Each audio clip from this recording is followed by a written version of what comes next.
السلام علیکم، میں Salar Kakar general secretary P T I Balochistan آپ سے مخاطب ہوں۔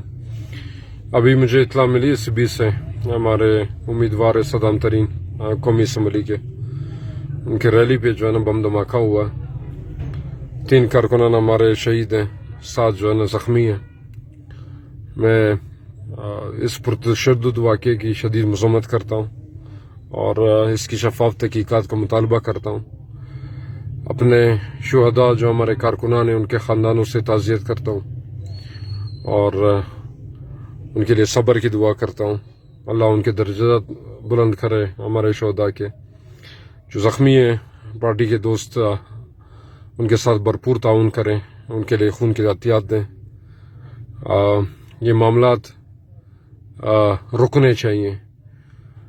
امن و امان قائم کرنا ریاستی فرض ہے اس الیکشن کے لیے، اور بھرپور محنت ہونی چاہیے کہ یہ امن و امان قائم ہو تمام علاقوں میں، تمام لوگوں کی زندگیوں کی، ان کے املاک کی حفاظت ہو۔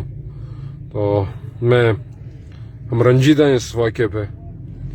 اللہ ہمارے کارکنوں کے شہادت جو ہے نا ان کی قبول کرے، اللہ ان کے خاندانوں کو صبر جمیل عطا کرے۔ میں رابطے میں ہوں وہاں پہ کارکنوں سے، جو ممکن ہماری مدد ہو سکی اپنے زخمی دوستوں کے ساتھ وہ ہم کریں گے۔ اللہ آگے بھی جو ہے نا ہمارا امی ناصر ہو۔